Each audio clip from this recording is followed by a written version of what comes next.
Bonjour Cécile, Bonjour Dorian. je suis ravi de te retrouver aujourd'hui en tant qu'experte Stratexio pour que tu nous parles de ton accompagnement d'entreprise à l'international. Donc pour commencer, parle-nous un peu de toi et de ton cabinet CBCI. Merci Dorian. Écoute, moi je suis également ravi de te retrouver, de vous retrouver tous prétendant à intégrer des clubs Stratexio. Alors aujourd'hui, qui je suis? Je suis Cécile Bourry, j'ai plus de 30 ans d'expérience et d'expertise en développement commercial et marketing à l'international. Et donc j'ai démarré 2 tiers de ma carrière en étant salarié pour un industriel que j'ai amené à devenir leader mondial dans son domaine. Et qu'est-ce que j'ai fait pour lui? J'ai ouvert 65 pays un par un. J'ai mis en place dans chaque pays des structures ad hoc, que ce soit de la distribution, de la vente directe, de l'import, de l'export, de la formation d'agents ou de distributeurs.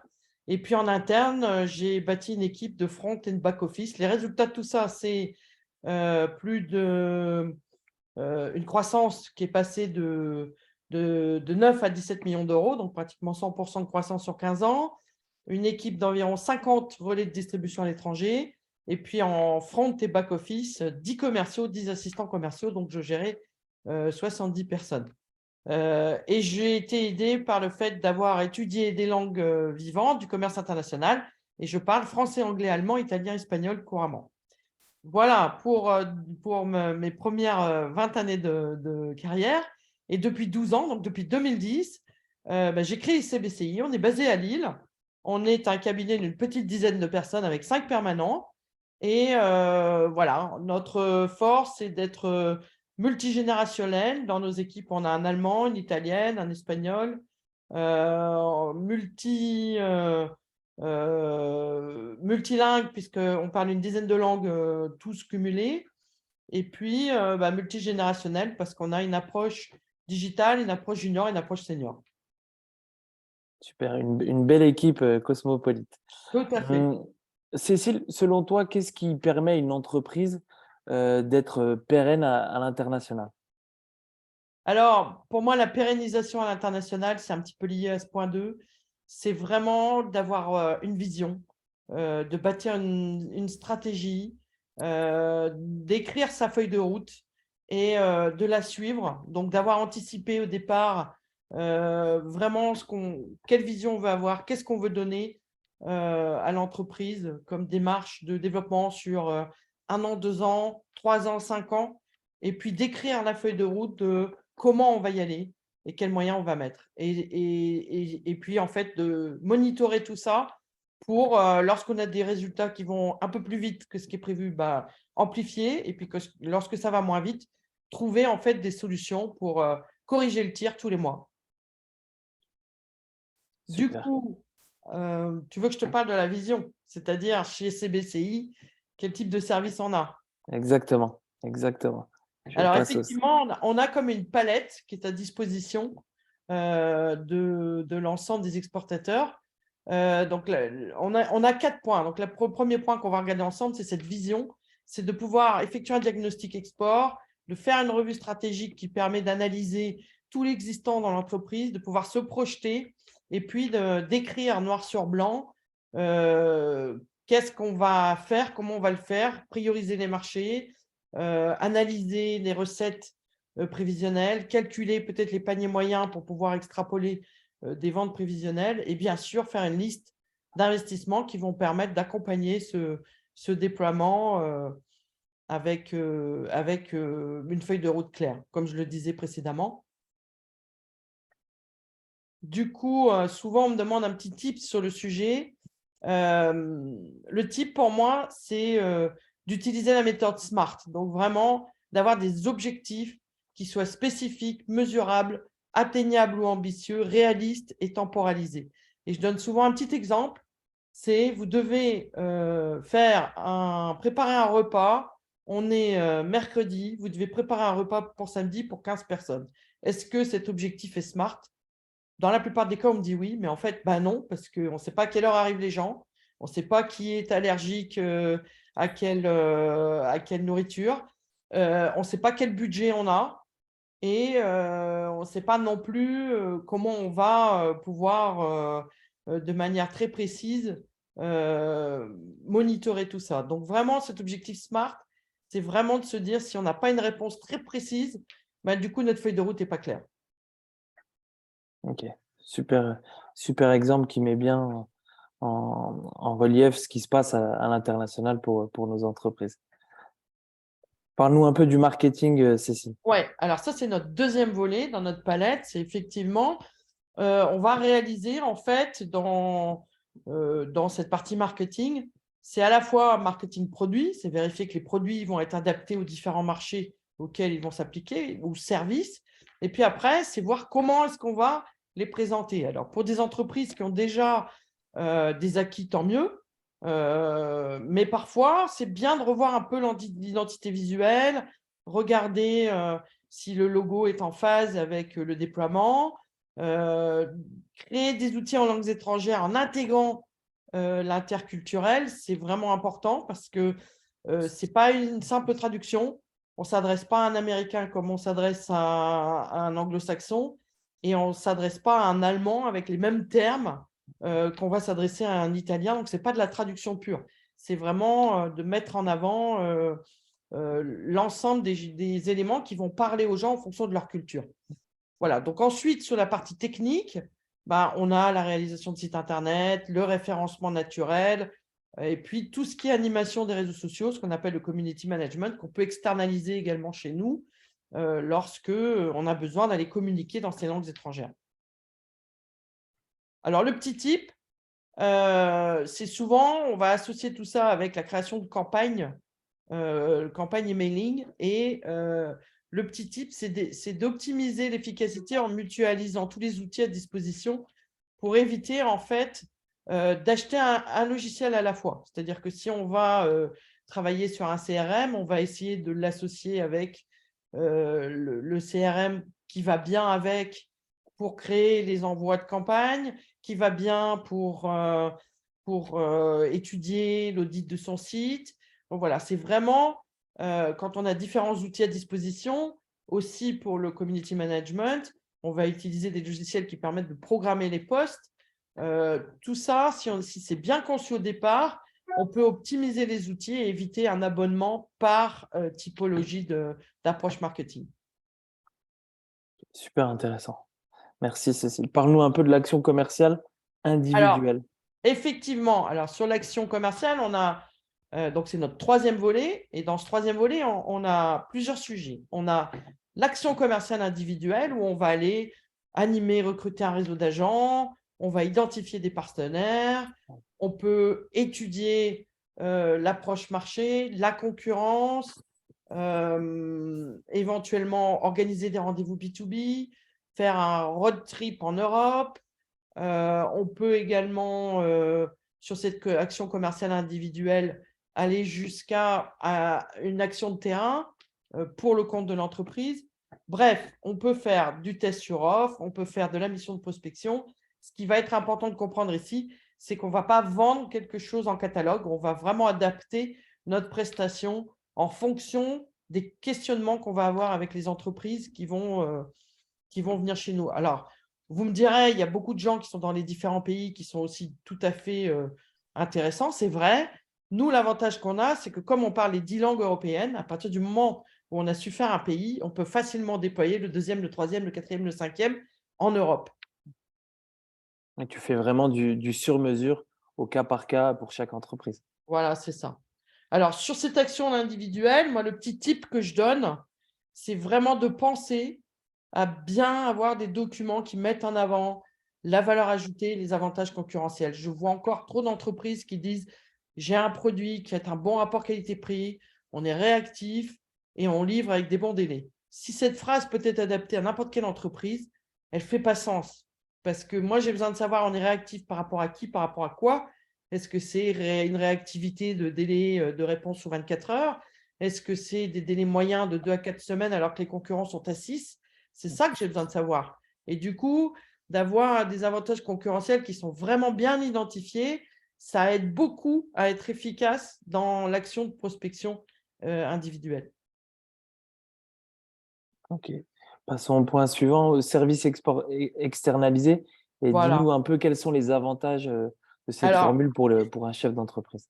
effectivement, le service export externalisé, c'est un peu ce qu'on a vu juste avant, sauf qu'au lieu de le faire mission par mission, on va avoir une mission dans laquelle on va définir qui sont les membres qui vont intervenir sur le dossier à l'intérieur de notre équipe.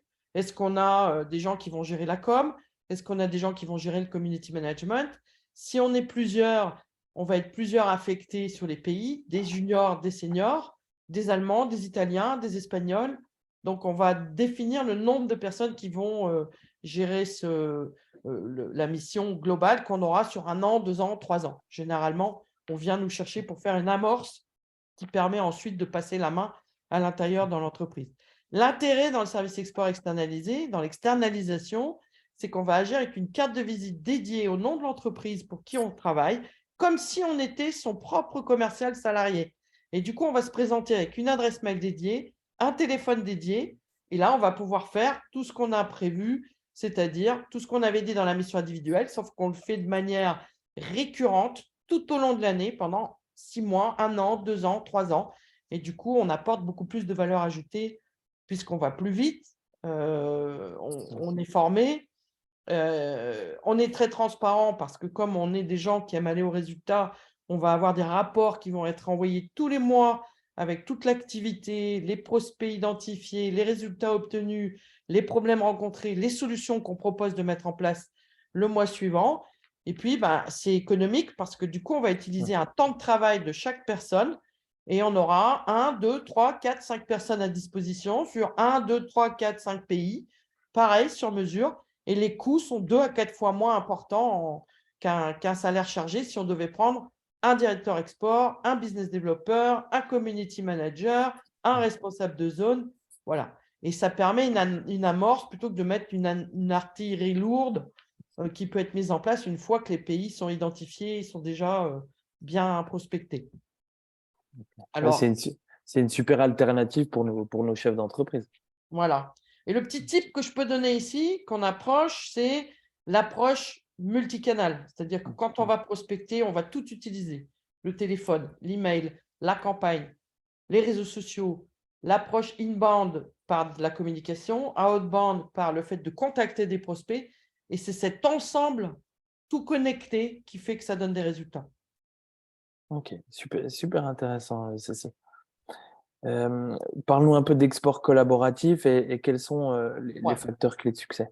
Alors, l'export collaboratif, c'est le fait de monter un groupement dans lequel on va pouvoir créer une identité commune entre plusieurs exportateurs et on va pouvoir attaquer 1 ou 2 pays en commun en mutualisant les expertises, les expériences, les coûts, et puis l'action commerciale qu'on va avoir dans les pays visés, parce que du coup, au lieu de faire un one-shot, d'aller dans le pays et de revenir, on va agir tout au long de l'année avec des actions de promotion et des actions de prospection. Donc, l'intérêt de cette approche et ce qui fait la différence entre le collectif et le collaboratif. Le collectif, c'est on va tous ensemble sur un pavillon, on fait chacun son stand et quand on revient, c'est fini. On a peut-être partagé un peu la logistique, mais quand on revient, chacun rentre chez lui. Le collaboratif, on se réunit un peu comme les clubs Stratexio tout au long de l'année et puis derrière, on agit tout au long de l'année avec un animateur extérieur qui va permettre de fédérer l'ensemble des personnes au sein de l'entreprise et puis de piloter les partenaires qui sont en train d'agir localement dans les pays visés. J'imagine que la force de frappe est bien plus forte quand on va ensemble à l'international. Elle est déjà évidemment plus intéressante parce qu'ensemble, on va plus loin. Ouais. Et puis surtout, on partage tous les coûts. Donc, c'est quand même tout bénéfique pour l'ensemble des acteurs. L'intérêt, en fait, en tout cas, les facteurs clés de succès pour que ça fonctionne, c'est vraiment d'avoir une cible commune à l'arrivée. Ça, c'est important. C'est ce qui Ok. permet que ça fonctionne bien. Et puis surtout, d'avoir aussi une posture de dirigeant qui a envie de partager. Parce que pour récupérer de l'info, il faut aussi en donner beaucoup. Donc, il faut être prêt à partager des listes clients, parler ouvertement de ses tarifs, de ses catalogues, et puis de dialoguer pour trouver une approche qui va permettre à l'acheteur final d'avoir un peu la substantifique moelle de chaque gamme qui est présentée sous une bannière commune et qui permet de pouvoir être plus percutant pour un acheteur qui pourrait être perdu s'il devait voir les entreprises une par une. Oui, bien sûr, bien sûr. Je passe à ton dernier point, Cécile, si je ne me trompe pas, c'est la formation, Ouais. et effectivement, formation et coaching. Tout à fait. En fait, c'est le dernier point. Mais en fait, on s'est aperçu qu'avec toute la palette qu'on avait d'expérience et d'expertise, on avait aussi parfois des gens qui nous disaient, ben, nous, on est en capacité de faire, mais on n'a pas la compétence.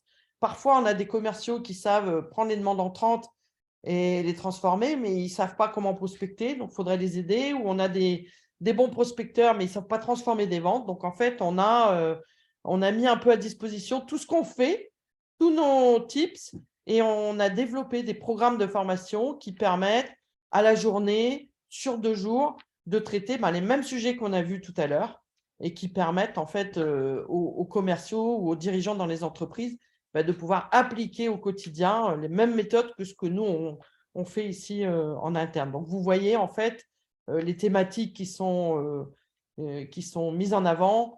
C'est souvent celles qu'on vient chercher chez nous, la prospection multicanale, le pitch en anglais ou en allemand, en italien, en espagnol. Et puis, voilà, comment on va éventuellement intégrer tous ces outils, nouveaux outils digitaux pour savoir bien prospecter, bien communiquer en termes de marketing. Et puis, voilà, comment on crée finalement et comment on anime un réseau d'agents et de distributeurs, quels sont les tips à connaître. Et généralement, sur des formations qui plaisent bien parce qu'on ressort de manière très concrète avec une feuille de route à appliquer dans son entreprise une fois qu'on est sorti de la formation. Effectivement, je peux valider tes dires, et c'est des formations qui passent très bien auprès des dirigeants Stratexio. Donc voilà. Euh, Dernière chose, Cécile, avant de clôturer cette vidéo, peut-être une question que j'ai l'habitude de poser. Pourquoi te choisir pour se faire accompagner? Peut-être dis-nous une dernière chose pour conclure, et voilà. Alors, pourquoi nous choisir nous? Parce qu'on est des gens qui sont très orientés résultats. On a une culture de résultat qui est très forte. C'est-à-dire que systématiquement, même si dans nos missions, on a des obligations de moyens, on sait qu'avoir un vrai résultat, ça permet aux entreprises de se sentir plus à l'aise pour continuer à l'export, pour avoir envie d'être pérenne et puis pourquoi pas nous confier plus de missions. Deuxième point pour lequel il faut nous choisir nous, parce qu'on est vraiment dans cette optique multiculturelle, parler une dizaine de langues, maîtriser l'ensemble des pays européens et en même temps avoir cette vision stratégique sur 85 pays que j'ai pu parcourir parfois 30, 40, 50 fois dans les mêmes pays, ça donne quand même une vision du monde qui est intéressante. Et du coup, dans le challenge, les gens aiment bien pouvoir avoir un petit peu de temps avec chacun des membres chez CBCI. Super. Des bonnes raisons pour aller vers CBC. Cécile, j'ai plus qu'à à te remercier grandement pour ton éclairage et tes nombreux conseils directement applicables aux entreprises. Et vraiment, j'invite les dirigeants qui veulent se faire accompagner sur un des sujets ou même sur tous les sujets que tu nous as présentés à te contacter directement pour aller plus loin et gagner à l'international. Donc voilà, Merci. un grand merci, Cécile. Et puis, on te retrouve très vite au sein de Stratexio. Avec grand plaisir au sein de Stratexio et puis à disposition de tous les chefs d'entreprise qui veulent challenger un peu leur approche et puis regarder ce qu'on peut faire ensemble pour soit développer leur position internationale, soit franchir des nouveaux caps de croissance. Exactement. Merci, Cécile. À bientôt. Merci à vous. À bientôt.